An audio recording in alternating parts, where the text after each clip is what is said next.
आज हम वाच्य किसे कहते हैं, उसकी परिभाषा व उसके कितने भेद हैं उसके बारे में विस्तार से पढ़ेंगे।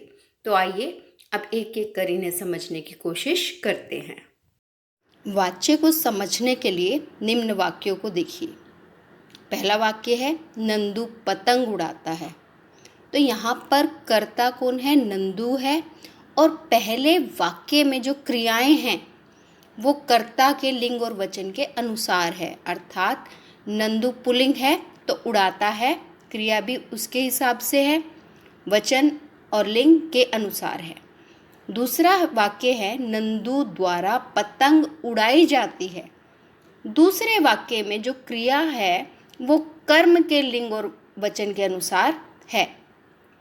पतंग क्या है? स्त्रीलिंग शब्द है, तो इसीलिए वहाँ पर उड़ाई जाती है, तो यहाँ पर कर्म के हिसाब से ही लिंग और वचन हैं। तीसरा वाक्य, यहाँ पर जो क्रियाएं हैं भाव के अनुसार है। जैसे वाक्य पढ़िए, पतंग से उड़ा जाता है, अर्थात क्रियाएं पुल्लिंग। उड़ना क्या है? पुल्लिंग है क्रिया, तो क्रियाएं पुल्लिंग और एक वचन में है, भाव हमेशा एक वचन रहता है। तो यहाँ पर हमने क्या समझा कि कर्तृवाच्य में जो क्रियाएं हैं वो कर्ता के हिसाब से होंगी, और कर्मवाच्य में कर्म के, और भाववाच्य में भाव के अनुसार हमारी क्रियाएं होंगी। क्रिया के जिस रूप से यह पता चलता है कि उसका प्रयोग कर्ता, कर्म या भाव किसके हिसाब से हुआ है उसे वाच्य कहते हैं। तो आइए अब देखते हैं वाच्य के कितने भेद हैं। वाच्य 3 प्रकार के होते हैं: कर्तृवाच्य, कर्मवाच्य और भाववाच्य।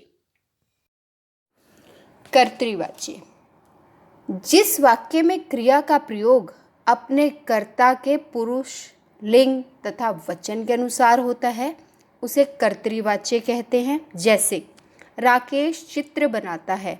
अब राकेश यहाँ पर क्या है? पुल्लिंग है, तो उसकी क्रिया भी किसके हिसाब से हो रही है? पुल्लिंग ही। देखिए आगे उसकी क्रिया भी पुल्लिंग ही है, और एक वचन है तो आगे क्रिया का भी वचन एक ही है।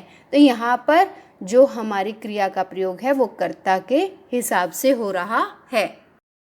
कर्मवाच्य, जिस क्रिया का प्रयोग उसके कर्म के पुरुष, लिंग तथा वचन के अनुसार होता है उसे कर्मवाच्य कहते हैं।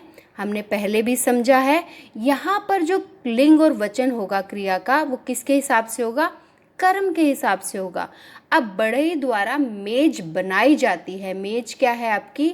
मेज रखी है, मेज स्त्रीलिंग है, तो यहाँ पर क्रिया देखिए कौन से हिसाब से हुई है? स्त्रीलिंग के हिसाब से हुई है, और मेज यहाँ पर एक वचन प्रयोग हुई है, तो एक वचन ही उसकी क्रिया है। तो यहाँ पर जो हमारा क्रिया का प्रयोग है वो कर्म के हिसाब से हुआ है।